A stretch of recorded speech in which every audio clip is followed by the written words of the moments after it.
Commander Jake Martinez sat in his chair staring at the screens in front of him. The deep space monitoring station Omega-7 was quiet like always, but tonight felt different. He had been watching the stars for 12 years and nothing ever happened here. The coffee in his cup had gone cold hours ago, but he did not care. His job was to listen for signals from space and report anything strange to Earth Defense Command. The alarm started beeping at exactly 3:47 in the morning. Jake nearly jumped out of his chair as red lights flashed across the control room. His hands moved fast over the keyboard, trying to find what triggered the alarm. The computer screen showed an incoming signal on a frequency that had not been used for hundreds of years. The signal was weak, but it was definitely there. Dr. Lisa Park ran into the control room still wearing her pajamas. She was the station's expert on alien languages and had been sleeping in the next room. Her brown hair was messy and she looked confused but alert. Jake pointed at the screen and said the words that would change everything. "We got something, Lisa, and it's not from Earth." Lisa sat down at her workstation and began analyzing the signal. The patterns on her screen looked nothing like human technology. The signal repeated every 30 seconds with small changes each time. It took her 2 hours to realize what she was looking at. This was not random noise from space. This was a message, and someone was trying very hard to make sure it got through. "Jake, this is impossible," Lisa said while staring at her computer. "This signal is using mathematical principles that we only discovered 50 years ago. Whoever sent this knows about human science." Jake felt his stomach drop. First contact with aliens was supposed to happen with big celebrations and careful planning. It was not supposed to happen on a Tuesday morning at a monitoring station in the middle of nowhere. He grabbed the red phone that connected directly to Earth Defense Command. Admiral Carl Stone answered on the first ring. He was always awake early, and Jake could hear coffee being poured in the background. Stone had been in charge of Earth's defense for 10 years, and nothing surprised him anymore. That was about to change. "Admiral, we have a situation," Jake said, trying to keep his voice steady. "We're receiving what appears to be an alien distress signal." The line went quiet for a long moment. Then Stone's voice came back sharp and focused. "Are you certain, Martinez? Dr. Park is working on it now, sir, but yes, we're certain. The signal is definitely not human, and it's definitely trying to communicate." Stone told them to keep working and said he would be there in 6 hours. Jake and Lisa spent that time trying to decode the message. Lisa had studied every known human language and several theoretical alien communication models. She fed the signal into her computers and waited for patterns to emerge. The breakthrough came when Lisa realized the aliens were using prime numbers as a base for their message. Once she found that key, the rest started falling into place. Mathematical concepts translated easily between species, and the aliens had built their message around things that any intelligent race would understand. "Oh my God," Lisa whispered as the translation appeared on her screen. Jake looked over her shoulder and read the words that made his blood run cold. The message was from a species called the Xanthari. They lived on a planet called Xanthari Prime in a star system 47 light-years from Earth.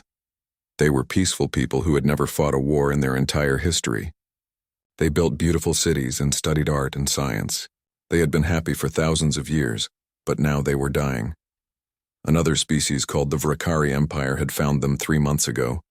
The Vrakari were conquerors who traveled from star to star, taking everything they wanted. They enslaved entire planets and turned civilizations into workers for their empire. The Xanthari had tried to negotiate, but the Vrakari only wanted surrender. The Xanthari had heard stories about a legendary species that lived on a dangerous world. This species had somehow survived their planet's deadly conditions and became the strongest warriors in the galaxy. The story said these warriors came from a world of storms and earthquakes and deadly animals. The stories called it a death world and said its people were nearly impossible to kill. The Xanthari had searched for years to find this mythical species. They had finally traced old signals and found Earth hidden in a quiet corner of the galaxy. Now they were begging for help. The Vrakari fleet had over 3,000 warships surrounding their planet. The final attack would begin in 2 weeks. The message included detailed star charts showing how to reach Centauri Prime. It also contained technical specifications for Xanthari technology, including energy shields and faster-than-light communication systems. The Xanthari were offering everything they had in exchange for military help. Admiral Stone arrived at the station as Lisa finished the translation. He was a tall man with gray hair and serious eyes. He had fought in the Mars colonial wars and knew what real combat looked like. He read the message 3 times before speaking. "How many people know about this?" he asked. Jake and Lisa were the only ones. Stone made them sign papers promising to keep the secret until Earth's government decided what to do.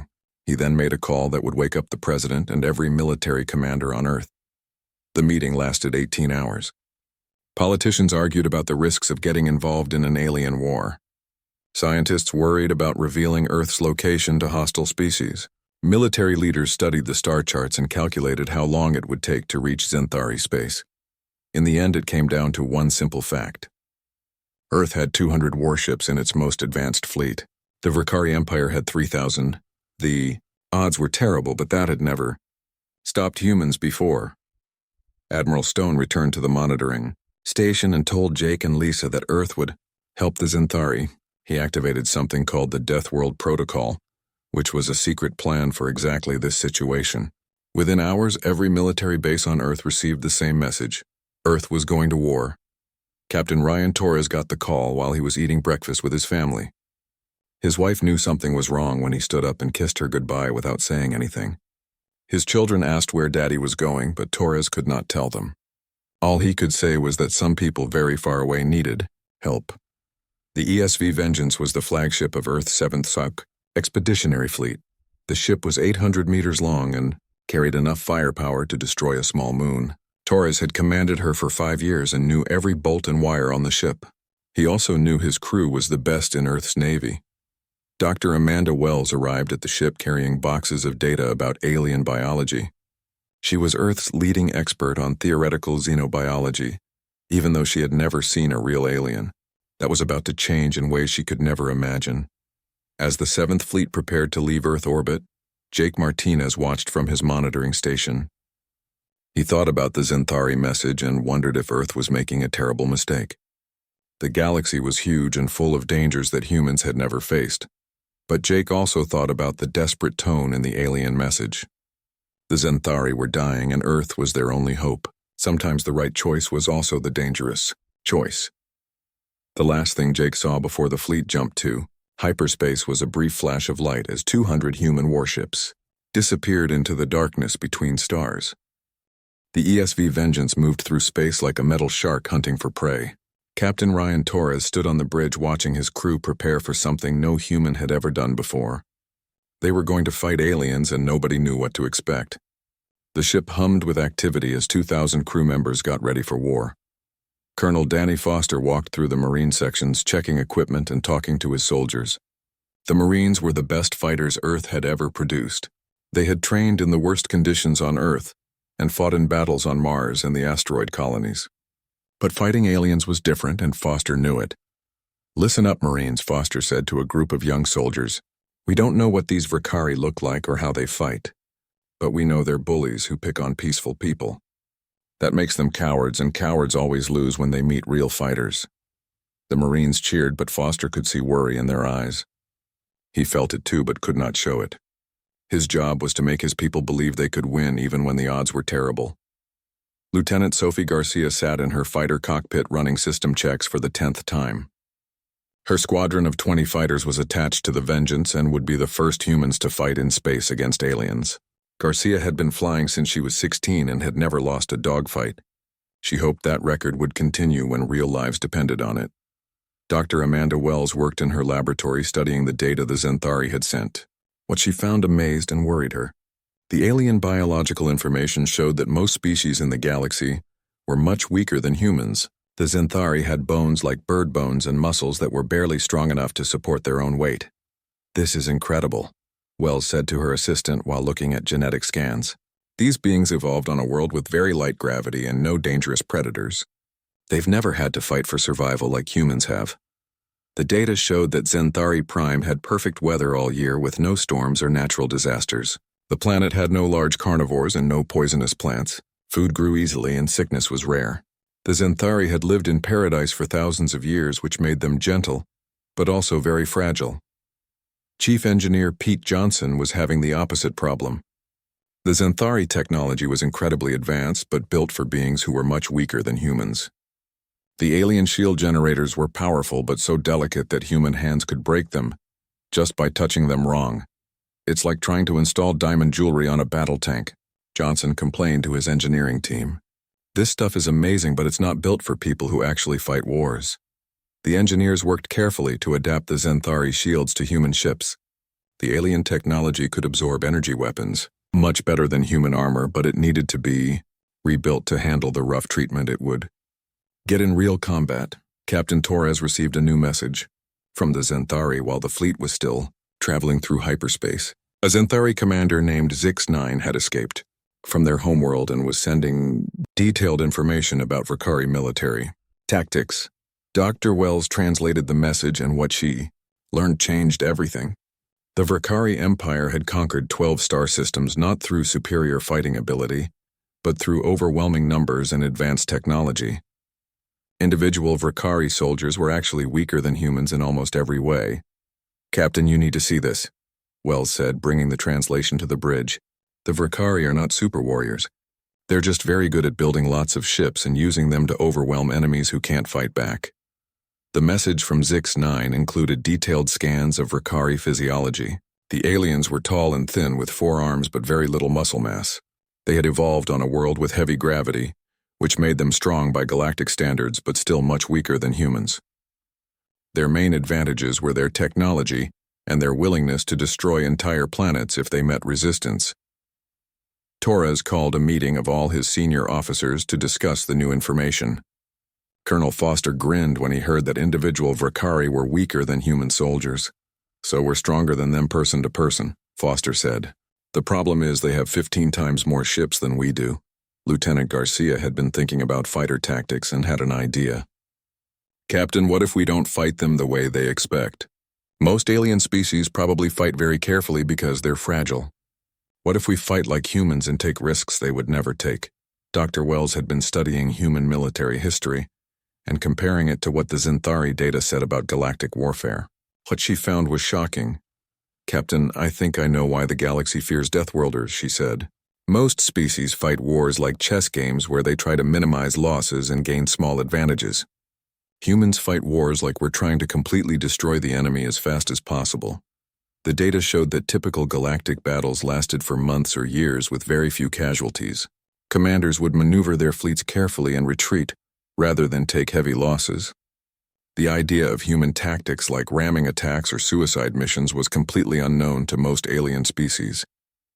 Torres realized that Earth's fleet had advantages nobody had considered. Human ships were built to survive damage that would destroy alien vessels. Human crews could function in conditions that would kill most alien species. Most importantly, human commanders were willing to take risks that alien leaders would consider insane. "We're going to give these Vakari the biggest surprise of their lives," Torres told his officers. "They think they're fighting another weak species that will surrender when things get difficult. Instead, they're going to meet humans who get more dangerous when things get difficult." Chief Johnson had finished installing the Zenthari shields on the human ships. The combination of alien energy protection and human engineering created something new and deadly. The ships could now absorb massive amounts of damage while still fighting at full strength. Dr. Wells developed a new plan that she called Protocol Nightmare. Instead of fighting the way aliens expected, humans would use psychological warfare to break Vakari morale before the shooting even started. She began preparing broadcasts that would show the Vakari exactly what kind of species they were facing. The broadcasts included videos of human military training, where soldiers did things that would kill most alien species. They showed humans running long distances in heavy gravity and fighting in conditions that aliens would consider deadly. Most shocking of all, they showed humans who seemed to enjoy dangerous activities that aliens did for survival training.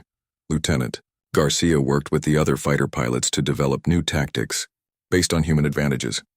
Instead of the careful formations that aliens used, human fighters would attack in unpredictable patterns that took advantage of their superior reflexes and willingness to take risks. Colonel Foster trained his Marines for boarding actions against alien ships. The plan was to get inside enemy vessels where human advantages in close combat would be overwhelming. Foster's Marines practiced fighting in damaged ships with no air or gravity because they knew alien crews would not be able to function in those conditions. As the fleet approached, Zenthari Space Torres felt confident for the first time since leaving Earth. Humans were outnumbered, but they were not outclassed.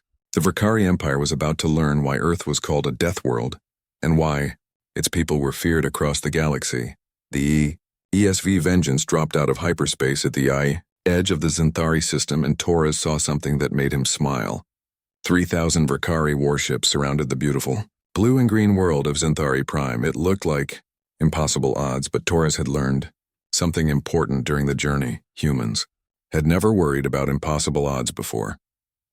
Captain Torres stood on the bridge of the ESV Vengeance watching 3,000 enemy ships surround the blue planet of Xanthari Prime.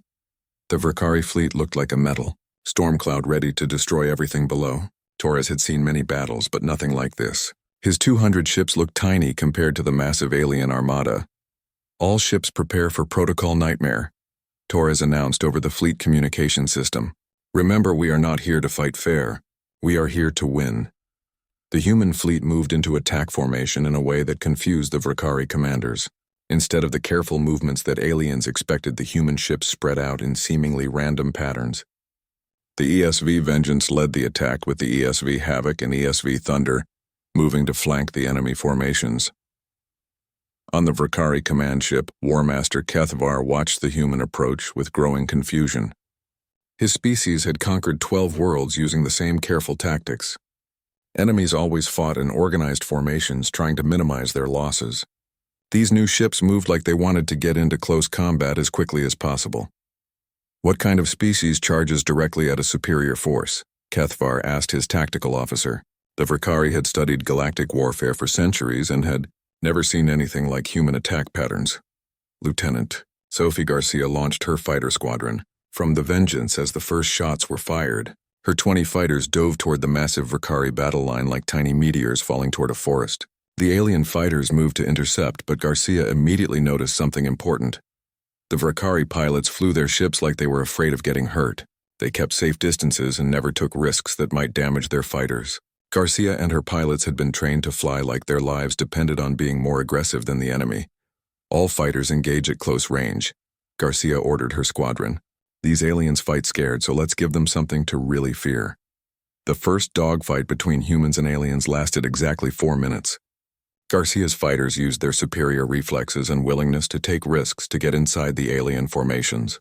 The Vakari pilots had never faced enemies who would ram their ships or use their own fighters as weapons. Garcia locked onto a Vakari command fighter and chased it through a series of turns that would have killed most alien pilots.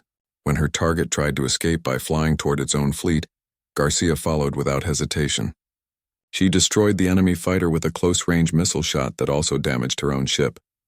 "Garcia, you're hurt," her wingman radioed. "Return to the Vengeance for repairs." "Negative," Garcia replied while watching 12 more enemy fighters approach. "I'm just getting started." Meanwhile, Major Kate Sullivan prepared her Marine assault team for the first boarding action against an alien warship. The plan was to capture a Vakari command vessel and show the enemy that humans could fight inside their own ships. Sullivan's transport ship approached a Vakari cruiser that had been damaged by the Vengeance's guns. The alien ship was leaking atmosphere and had lost most of its weapons. To the Vakari crew, it was a crippled vessel that needed immediate evacuation. To Sullivan, it was a perfect target. "Remember, Marines," Sullivan told her team as they prepared to breach the alien hull. "These aliens evolved in perfect conditions. They've never had to fight in damaged ships or bad atmospheres. Use that against them." The human Marines cut through the Vakari hull and entered the alien ship wearing full combat armor. What they found inside shocked them.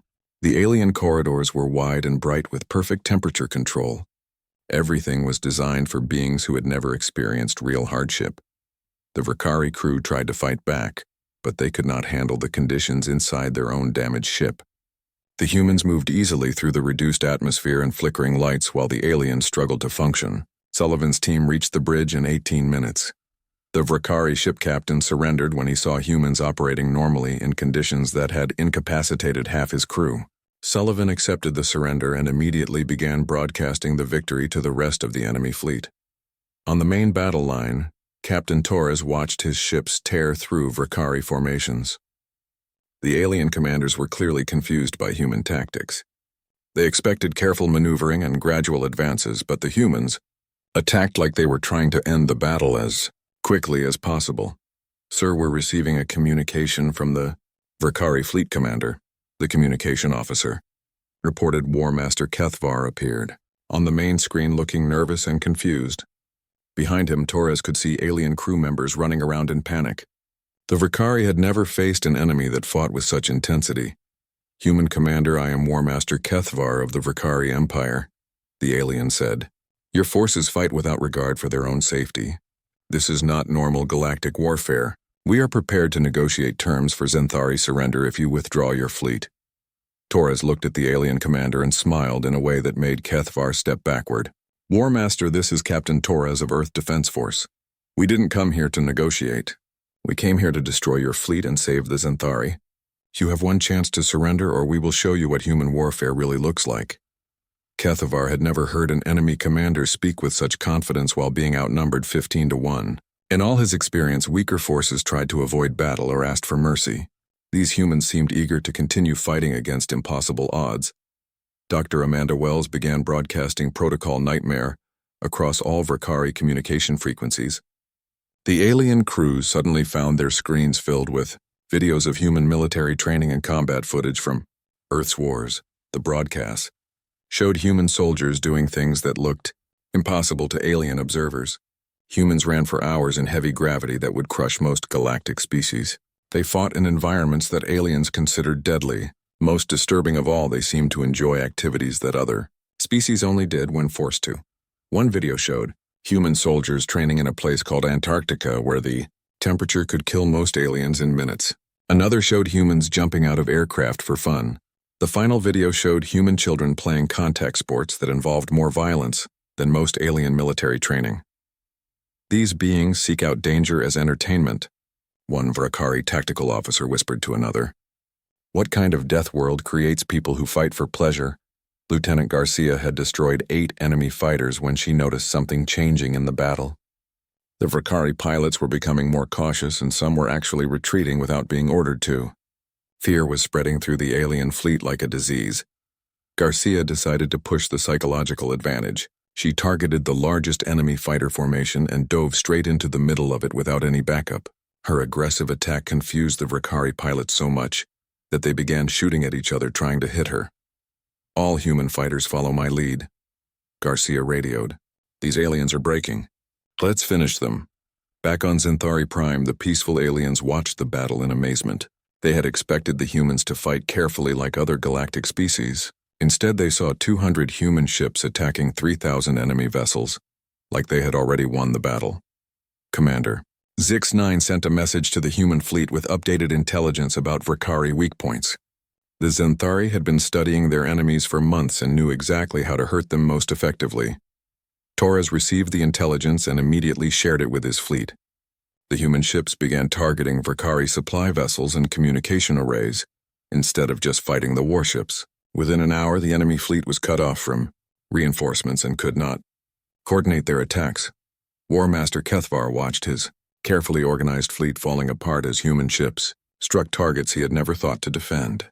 The humans fought like they understood something about warfare that the Verkari had never learned. The first day of battle ended with the human fleet still outnumbered, but clearly winning. 50 Verkari ships had been destroyed or captured, while the humans had lost only 3 vessels. More importantly, the enemy morale was breaking as word spread about human fighting capabilities. Torres looked at the tactical display, showing enemy ships pulling back from Zenthari Prime. Tomorrow would bring the real test when the Verkari Empire decided whether to retreat or commit their full strength to destroying these dangerous new enemies. Either way, the galaxy would never be the same. News of the human victory at Zenthari Prime spread across the galaxy faster than anyone expected. The Zenthari had secret communication networks that reached dozens of enslaved worlds, and every species under Verkari control heard the same incredible story. A species from a death world had appeared and defeated the mighty empire in their first battle. Captain Torres received the first secret message 3 days after the victory. It came from a water world called Thalassa, where an aquatic species lived under Verkari occupation. The Thalassans had heard about the human fleet and were begging for help. Their planet was being drained of water to supply Verkari colonies, and their people were dying. The second message came from the crystalline beings of Nexar, who had been enslaved for 20 years. The Vrkari forced them to grow crystal formations that powered alien technology. The Nexari offered to share their crystal-growing secrets if humans would help free their world. By the end of the week, Torres had received desperate pleas from 6 different species. The galaxy was full of civilizations that had been conquered by the Vrkari Empire, and all of them wanted Earth to save them. Torres realized that humanity had accidentally started a galactic war of liberation. Colonel Danny Foster stood in the briefing room of the ESV Vengeance, looking at star charts that showed Vrkari territory. The Empire controlled over 40 star systems and had military bases on hundreds of worlds. Freeing all the enslaved species would require a campaign that could last for years. "Captain, we need more ships," Foster said while studying the tactical situation. "The Zenthari were just one battle. If we're going to fight the whole Vrkari Empire, we need reinforcements from Earth." Torres agreed and sent a message to Admiral Stone requesting additional fleets. Earth's response surprised everyone. Instead of sending just military ships, Earth dispatched colony vessels filled with engineers and scientists. Humanity was not just going to fight the Vrkari Empire, they were going to build a new civilization in space. The first target, for the human counteroffensive, was a fortress world called Terminus 3. The Vrkari had built massive defensive installations on the planet and used it as a staging area for attacks on nearby systems. Intelligence reports said the world was impossible to capture and had never fallen to enemy forces. Foster volunteered to lead the ground assault with his Marine battalions. The plan was to prove that human soldiers could succeed where alien armies had failed. Foster spent days studying the planet's defenses and developing tactics that would use human advantages in surface combat. Terminus 3 had heavy gravity that was nearly twice Earth normal. For most galactic species, this made the planet a nightmare to fight on, because they could barely move under the crushing weight. For humans who had evolved in Earth's gravity, the conditions were challenging but manageable. The Vrkari defenders had built their fortresses assuming that attacking forces would need vehicles and heavy equipment to function on the planet. They never imagined that an entire army could operate on foot in conditions that would cripple most alien species. Foster's Marines landed on Terminus 3 wearing power armor, designed for Earth's toughest environments. The armor amplified their natural strength and let them move easily across terrain that would stop alien armies. What the Vrkari planned as a months-long siege ended in 6 hours. The key to victory was Foster's decision to attack from below. While Vrkari defenders watched for ships and aircraft, the human Marines tunneled through solid rock using mining equipment. They emerged inside the fortress complex and captured the command center before the aliens knew they were under attack. Chief Engineer Pete Johnson led the technical assault on the Vrkari shipyards at Rigel 7. The massive construction facilities built hundreds of warships every year and supplied the Empire with most of its military technology. Destroying the shipyards would cripple Vrkari expansion for decades. Johnson's plan was brilliant in its simplicity. Instead of attacking the heavily defended shipyards directly, he planted gravitational charges in the asteroid belt that fed raw materials to the construction facilities. When the charges detonated, they turned millions of tons of metal and rock into projectiles that struck the shipyards at incredible speeds. The destruction was complete and spectacular. 30 years of Vrkari construction work was wiped out in less than an hour. More importantly, the psychological impact on the Empire was devastating. If humans could destroy the most heavily defended facility in Vrkari, space then nowhere was safe. Lieutenant Sophie Garcia had become famous throughout the galaxy as the fighter pilot who destroyed 20 enemy ships in her first battle. Her squadron, called the Banshees, had grown from 20 fighters to over 100 as pilots from liberated species joined the human fleet. Garcia spent her time training alien pilots in human combat tactics. The new recruits were amazed by concepts that humans took for granted. Ideas like improvisation and aggressive maneuvering were completely foreign to species that had been taught to follow careful procedures. Flying is not about following rules, Garcia told a group of Zenthari pilots who had volunteered for combat duty. Flying is about making the enemy more afraid than you are. If you can do that, you will win even if their ships are better than yours. The mixed-species fighter wings became a symbol of the growing resistance against Vrkari rule. Seeing former slaves fighting alongside their human liberators inspired rebellions on dozens of worlds. The Empire's iron grip on the galaxy was beginning to crack. Dr. Amanda Wells worked with intelligence teams from all the liberated species to map Vakari weaknesses. What she discovered changed her understanding of galactic politics completely. The Vakari Empire was not a united civilization, but a collection of conquered species held together by fear and superior technology. Most Vakari soldiers were not even members of the original species. They were slaves from other worlds who had been forced to fight for the Empire. Many would switch sides if they believed they had a chance to win their freedom. Wells developed new psychological warfare programs that targeted these unwilling soldiers. Her broadcasts showed them that humans were winning battles and liberating worlds.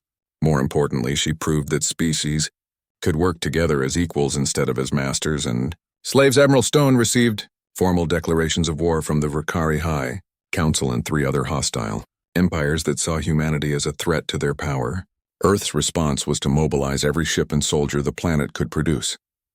The 3rd and 12th fleets launched from Earth while colonial militias from Mars and Europa volunteered for combat duty. The war was spreading beyond what anyone had imagined, but humanity seemed to thrive on the challenge. Earth's entire industrial base shifted to wartime production, while scientists worked to adapt alien technology for human use. The species that had once hidden in a quiet corner of the galaxy was becoming its dominant military power. Torres received updates on liberation efforts across Vakari space. Human task forces were freeing enslaved worlds faster than the Empire could respond to them. Each victory brought more alien species into the growing alliance and gave humanity access to new technologies and strategic resources. The most important development came when the crystalline Nexari shared their ability to grow crystal formations that could store massive amounts of energy. Combined with human engineering, these crystals made human ships nearly invincible and gave Earth's fleets unlimited range. The Thalassans contributed their knowledge of underwater combat and stealth technology.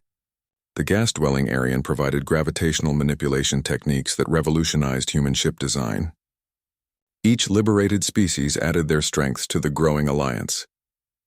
Warmaster Kethvar sent increasingly desperate reports to the Vakari High Council, describing human capabilities that seemed impossible.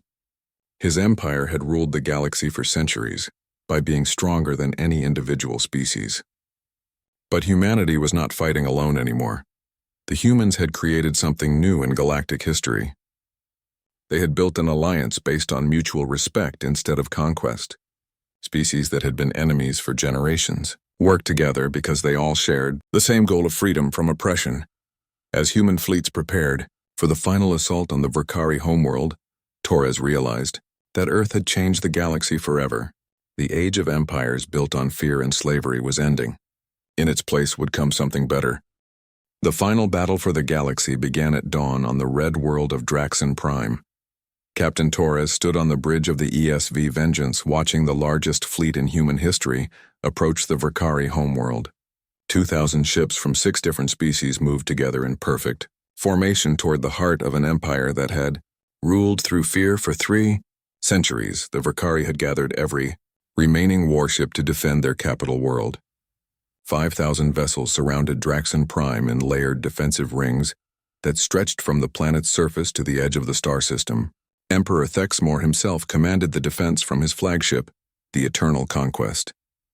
Torres felt the weight of history as he prepared to give the order that would end the Vakari Empire forever. Behind him stood representatives from every species that had joined the alliance. The Zenthari provided diplomatic coordination, while the Thalassans managed fleet communications. Nexari crystal technology powered the human ships, and Aryan gravitational controls made impossible maneuvers routine. "All ships, this is Captain Torres," he announced over the fleet communication system. "Today we finish what the Zenthari started when they asked Earth for help. Today we prove that freedom is stronger than fear." The battle opened with the largest space engagement in galactic history. Human ships led the assault using tactics that combined the best ideas from all Alliance species. Zenthari shield technology protected the fleet, while Thalassan stealth systems allowed surprise attacks from unexpected directions. Colonel Danny Foster commanded the marine assault that would decide the war's outcome. His target was the Eternal Conquest itself, where Emperor Thexmor waited with his elite guard. Capturing the Vrikari leader alive would end the Empire's resistance and save thousands of lives on both sides. Foster's assault ships approached the enemy flagship, under cover of the massive fleet battle raging around them.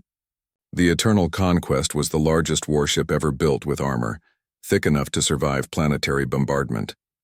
But it had one weakness that human engineers had identified. The ship's power core was located in a section that the Vrikari considered impossible to reach during combat. The radiation levels would kill most galactic species within minutes, and the heat would destroy standard equipment. For humans wearing power armor, designed for Earth's most extreme environments, it was just another dangerous workplace, Lieutenant. Sophie Garcia led her expanded fighter wing in the battle's most critical mission. While the main fleets fought for control of space, Garcia's pilots had to clear a path through the inner defense ring so Foster's Marines could reach the Emperor's ship. Garcia's wing now included pilots from 4 different species, flying ships designed with combined alien and human technology. The diversity that had once divided the galaxy now gave the Alliance tactical advantages that no single species could match. All fighters follow the Banshees. Garcia radioed as her squadron dove toward the heaviest enemy concentrations. Remember what we learned from each other and show these Vrikari what real cooperation looks like. Dr. Amanda Wells coordinated the final phase of Project Mirror from the command ship ESV Liberation. Her psychological warfare broadcasts had evolved from simple intimidation into something far more powerful. She was showing the entire galaxy what the future could look like without empires and slavery. Wells' broadcasts reached every world in Vrikari space simultaneously. They showed liberated planets where former enemies worked together as equals. They demonstrated technologies that benefited everyone instead of just the ruling class. Most importantly, they proved that cooperation produced better results than conquest. On Draxon Prime itself, the Vrikari civilian population watched the battle with growing amazement.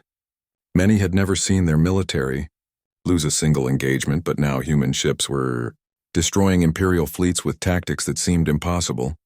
The broadcast Wells sent to the planet showed human children playing games that involved more physical contact than Vrikari military training. They showed human families living on worlds that would kill most alien species.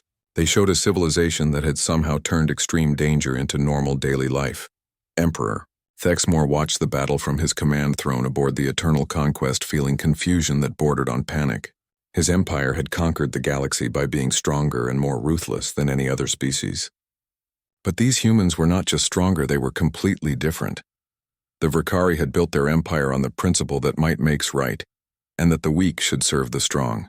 But the humans had created an alliance where strong species protected weak ones, and everyone benefited from cooperation. It was a concept so alien to Vrikari, thinking that Thexmore could barely understand it. Foster's Marines breached the hull of the Eternal Conquest and began fighting their way toward the command center.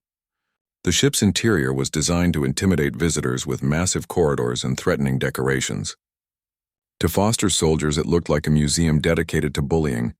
The Vrikari elite guard fought bravely, but they had spent their lives bullying weaker species instead of fighting real warriors. When they met human Marines who had trained against opponents their own size, the result was never in doubt. Chief Engineer Pete Johnson led a technical team that captured the Vrikari Central Command computer. The intelligence they found revealed the true extent of the Empire's crimes against innocent civilizations. Hundreds of species had been enslaved or exterminated to feed Vrikari expansion. Johnson's team also discovered something that would change galactic politics forever. The Vrikari Empire was not the only aggressive civilization in the galaxy. 3 other empires controlled distant regions, and all of them were preparing to attack human space before Earth could become too powerful. The news reached Torres just as Foster's Marines captured Emperor Thexmore. The Vrikari leader surrendered when he realized that humans could operate normally in sections of his own ship, where the radiation would kill his guards. His final act as emperor was to order all Vrikari forces to cease fighting. With their emperor captured and their fleets destroyed, the Vrikari Empire collapsed in a matter of hours. Slave worlds across their territory declared independence, while Vrikari military commanders surrendered to human task forces. But Torres knew the war was far from over. The other empires would not wait for humanity to grow stronger. Earth had perhaps 6 months to prepare for invasions from 3 different directions. Admiral Stone arrived at Draxon, Prime aboard the new flagship ESV Terra Nova, with news that proved human determination had no limits. Earth's entire civilization had mobilized for galactic war. Shipyards on Mars and Europa were producing new vessels every day, while colonies throughout human space volunteered for military service.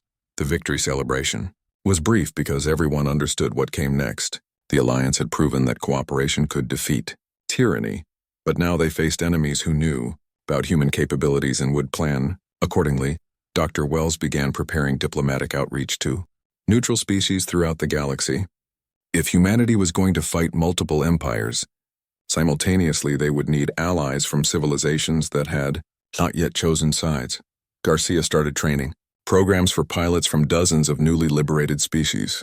The fighter wings that had helped win the war would need to expand into a galactic air force capable of defending hundreds of worlds. Foster received reports about new threats from the unexplored regions beyond Vrakari space. Strange signals suggested that even more dangerous enemies might be waiting in the galaxy's dark corners. Torres looked at the tactical displays showing human fleets spreading across former Vrakari territory and felt both pride and worry. Earth had saved the Zenthari and liberated dozens of enslaved species.